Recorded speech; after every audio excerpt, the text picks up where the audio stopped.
Good afternoon. Welcome to This Week in Turkey.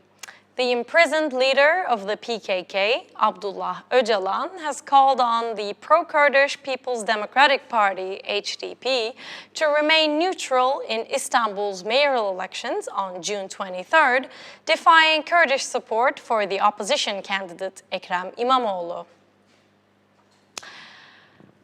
The top two candidates to be Istanbul's mayor faced off in the nation's first televised election debate in 17 years on Sunday, trading charges over the outcome of an earlier vote and different approaches to economic growth.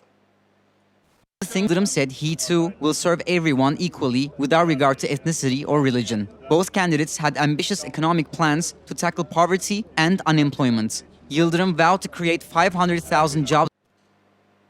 Turkey's leading pollster, Konda Research, released on Wednesday its latest forecast for the June 23rd Istanbul redo election. Konda's poll was conducted on June 15th and 16th in 157 neighborhoods in Istanbul through 3,498 face-to-face interviews. According to the results of the polls, CHP's candidate Ekrem İmamoğlu is expected to receive 54% of the total votes, while the AKP's Binali Yıldırım is forecasted to get 45%. Olabilir. Sizce? Tüm özgün ve özgür irademle teşekkür ederiz İsmail Bey. Sağ olun efendim, teşekkür ederim. Sizin de bu kadar böyle teşekkür etmenizi beklerim efendim. Öyle mi? Herhangi bir hatam gördünüz mü? Gördüyseniz söyleyin, öğrenelim. Yok, ben öyle bir şey söyledim mi? Söylemediniz, peki. Ben de efendim, teşekkür ediyorum. Sağ olun, eksik olmayın. Rakibinizi nasıl buldunuz? Rakibim gayet benim gibi Allah'ın yarattığı bir kul. Siz de onu nasıl buldunuz, rakibinizi? Her şey için teşekkür ederiz. Kusurlar olmuş olabilir. Herhalde en güzel söz olmuş ise affola. Peki. Hem seyircilerimizden hem milletimizden hem saygıdeğer Sayın Yıldırım'dan. Evet, biz de memleket için, İstanbul için görüşlerimizi, düşüncelerimizi anlatmanın gayret içerisinde olduk. Anlattıklarımız hiçbir zaman kişisel bir mesele değildir. Bence güzel daha bir tablo İstanbul oldu. için daha güzel. Selahattin Demirtas, the jailed former leader of the pro-Kurdish People's Democratic Party, HDP, welcomed a call of unity from the opposition candidate for the mayor of Istanbul on Tuesday amid a tense electoral race.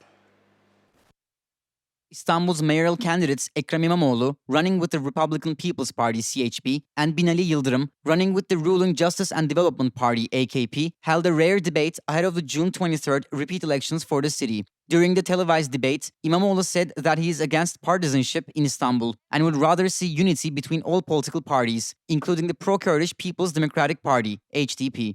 Demirtas, the former co-leader of HDP, who was jailed in November 2016, said that he endorses the call. I believe that today we have to endorse Mr. İmamoğlu's appeal because we are beautiful when we are together, Demirtas said in a tweet on Tuesday, echoing İmamoğlu's election slogan, "We are beautiful when we are together." Demirtas' tweet coincides with his trial over terror-related charges. He is facing a sentence of up to 142 years if convicted on all charges. Today, we're joined by the Istanbul-based journalist Umar Farooq to talk about the upcoming June 23rd mayoral vote in Istanbul. Welcome, Umar, to This Week in Turkey. Thank you. How are you? I'm good, thank you very much. We're less than 2 days away from the electoral race, from the mayoral race, actually, so that leaves us with less than 48 hours, I believe. Let's start our conversation with the most recent news, the breaking news of last night that came from the island of İmralı, where the imprisoned leader of the PKK, Abdullah Öcalan, is. So the imprisoned leader of the PKK, Abdullah Öcalan, released a letter last night calling for HDP voters to remain neutral on Sunday's vote. So first of all, how do you evaluate this fresh development? Well, people are debating what he actually meant by his language. He didn't directly say that HDP voters should not support İmamoğlu in the election. he sort of gave a language that said that they should remain neutral, they should stick to what he calls a third path, a third democratic path, that he has a term that he's used in the past as well when he's been talking about what Kurds should do, what the HDP should do. So it's still, it depends on who you ask what he meant. So President Erdogan and people in the AK party since last night have been saying that he means that the Kurdish voters should not be doing what the HDP tells them to do, that they should be voting presumably for the AK party candidate. And today the HDP, the party itself, released a statement, and Öcalan's lawyers also released a statement saying that what Abdullah Öcalan meant by this was not that voters should support the AK party, but he was talking more in general about the long-term political strategy that they should be following, which shouldn't stick to one side or the other when it comes to Turkish politics. So Umar, actually I was meaning this one to be my first question, but following the breaking news of last night, I had to switch the questions. You're an Istanbul-based journalist, you're a foreign journalist, so my question to you will be, how does the vote of this Sunday look from a foreign/Western perspective? You know, there's been a lot of elections in Turkey in the past few years, so it seems like for people who are watching Turkey from the outside, it seems kind of why they're asking, you know, why are there always elections happening in Turkey? But there's still an interest in Turkey, particularly because inside Turkey there's a lot of local interest, like the people in Turkey are turning out to vote all the time. So it's sort of an interesting story and people want to follow it. The Istanbul election itself is getting interest because people inside the country have been saying that this doesn't just represent, you know, a mayor in Istanbul, but this is sort of a bellwether for what could happen in the future in the whole country. So people are following it. Maybe they're not following it as closely as the previous parliamentary election or the constitutional referendum, but there has been interest in the election to see what it sort of means for the future of democracy in Turkey. So Umar, as you know, President Recep Tayyip Erdogan has had some recent comments, remarks on this upcoming vote on Sunday. First of all, he's underlined how important the Western attention for this election is. And he's made some further remarks on the opposition candidate, the CHP's Ekrem İmamoğlu. He's criticized the footage in which İmamoğlu is seen to be insulting a governor of the Turkish state. And moreover, he's made more remarks on how the opposition alliance, the Millet İttifakı, is siding with terrorists, etc. So taking all of these into consideration, how would you evaluate President Erdogan's view of Sunday's vote? You know, for the past few weeks, he wasn't that involved in the campaigning, actually. And on Thursday, we sort of saw him jump in and start going to rallies in Istanbul. He went to a couple of big rallies yesterday, and he made some of those remarks about the CHP in general and as well about İmamoğlu. Erdogan has always tried to sort of paint the political context in Turkey as an almost existential battle between two sides.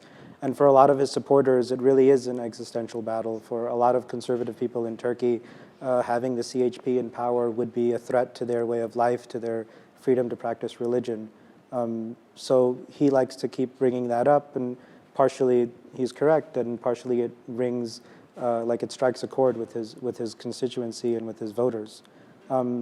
Yesterday, some of the remarks, though, that he made about the CHP and about İmamoğlu, even like AK Party people that I'm in touch with, people who are planning to vote for Yildirim anyway, were sort of surprised by the level of them. Particularly yesterday, he compared people who vote for the opposition on Sunday to General Sisi, the leader of Egypt, you know? And so Erdogan said that, you know, when President Mohamed Morsi was deposed in Egypt and he was imprisoned and he was charged, that people in the CHP were saying, look, Erdogan, this is going to be your fate as well. This is what's going to happen to you one day, that we're going to have intikam, we're going to have revenge against you. And so yesterday Erdogan brought that up and he said, look, these people have the same mentality as Sisi.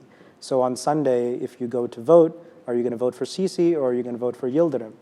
And for a lot of AK Party people and a lot of conservative people in general who might normally have, voted for the AK Party, I think that might have made them uncomfortable that he was taking something that happened in Egypt and trying to use it for this election. So Umar, as you know, Kurdish voters or pro-HDP voters, let's say, are a central focus of Sunday's elections. The HDP is following a strategy in which they are expressing open support for the opposition candidate, the CHP's Ekrem İmamoğlu. How do you evaluate the HDP's stance in these elections? The HDP, something interesting has happened with the HDP in the last few months. In the recent period, they were very concerned with Abdullah Öcalan's condition in prison. They were very concerned with the fact that he wasn't being allowed to communicate with the outside world in the way that they thought he should be allowed to communicate. And the HDP made that the cornerstone of sort of their whole political platform. There were 3,000 people who were on hunger strike. There were at least eight people who committed suicide in prison, all sort of demanding that Abdullah Öcalan be allowed to speak to his lawyers. In essence, what they were actually demanding was that Abdullah Öcalan be allowed to tell the world what he thinks about the current political situation vis-a-vis the PKK and vis-a-vis the YPG and other Kurdish forces in Syria and what was happening in the whole region. So the HDP thought that was very important. In this election, the HDP decided that they wouldn't concentrate on cities like Istanbul. They would concentrate instead in the Kurdish majority parts of the country, and their main goal would be to get rid of the government-appointed caretaker municipal governments and to make sure that their candidates were brought back in the election into power. And they were actually pretty successful. People focused a lot on what was happening in Istanbul on March 31st, but actually another big story was the fact that, in those cities in the east, those HDP and those pro-Kurdish people who were removed on terror charges were able to actually come back using the ballot box. And finally, Umar, what would you say on the implications of the expected results of these elections? We know that this is just a mayoral vote. We're just voting for the mayor of Istanbul. However, the feeling, the sensation is as if it's something much greater than that. It feels as if it's something that concerns the wider country. So what would you say that it will mean for Turkey, Turkey's domestic politics and even its foreign policy if the opposition candidate İmamoğlu is elected, or let's say the ruling party's Yildirim is elected? So what would you say about the expected results of the election? I think that what happened on March 31st sort of gave a lot of hope to half of the country. Myself and other foreign journalists were criticized because every election it seems like we run the same headline, which is basically saying half the country is ganging up against Erdogan and this time he's going to lose. But the fact is that people inside, we write that because the people in Turkey are actually quite hopeful, like half the country is quite hopeful that in the next election they'll be able to get some sort of victory. And İmamoğlu right now is the first sort of real concrete example of what that kind of victory would look like. So domestically, it would have very big psychological implications as well as, probably economic implications inside Istanbul at least. And in the next national elections, it could have İmamoğlu could become a national candidate. He's already someone who has standing at a national level across Turkey. When we talk about foreign policy and Turkey's foreign policy, this election, I don't see it having much of a difference, much of a change. The only sort of connected thing might be what İmamoğlu does about refugees and especially about Syrians in Istanbul. What he does about them and the rhetoric he uses about them will be closely watched at an international level.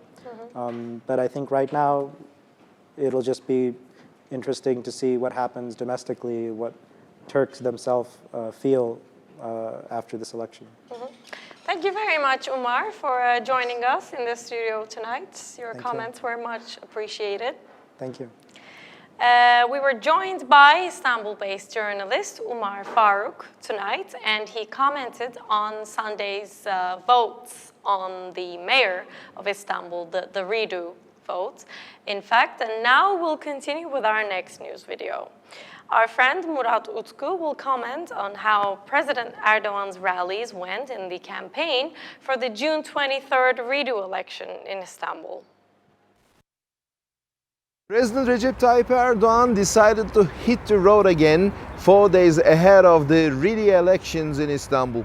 People of Istanbul will go to the polls once again after the Supreme Election Council annulled the elections on 31st of March. The two candidates, AKP's Binali Yıldırım and CHP's Ekrem İmamoğlu, appeared on TV for a live political debate for the first time in 17 years. Erdogan held his rallies in several districts of Istanbul where AKP and CHP get very close results, such as Sultan Gazi, Sancaktepe and Bahçelievler. The crowds he addressed were generally can be considered as the Turks who are conservative and who are also mainly to be considered as the supporters of the political Islam as well as the conservative Kurds. Erdogan, however, seemed to lose the attraction that he used to have during the political campaigns he previously organized. Lately, he criticized harshly the main opposition party's candidate İmamoğlu of being not trustable and accused him to steal the questions from the presenter of the televised debate by coming together in a hotel room in the very center of Istanbul. Murat Utku, Medyascope, Istanbul.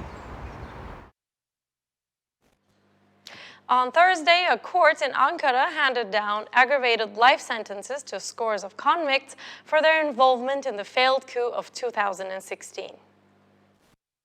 Prosecutors had recommended 141 aggravated life sentences for 17 alleged members of the so-called Peace at Home Council, including the former Air Force Commander General Akın Öztürk, the key officer who plotted the coup from within the military. FETÖ and its US-based leader Fethullah Gülen are accused by the Turkish government of orchestrating the defeated coup of July 15, 2016, which left 251 people killed and nearly 2,200 injured. Ankara also accuses FETÖ of being behind a long-running campaign to overthrow the state through the infiltration of Turkish institutions, particularly the military, police, and judiciary. Retired Major General İlhan Talu, Osman Kardal, Levent Türkkan, and Ahmet Bican Kirkek got one aggravated life sentence each. Speaking on the issue, Justice Minister Abdülhamit Gül told reporters that the Turkish judiciary has set a great example of justice. Gül said the trials were carried out within the framework of justice and the Turkish constitution, which the coup plotters had attempted to overthrow. Nobody will be able to eliminate democracy and the national will in Turkey, he added.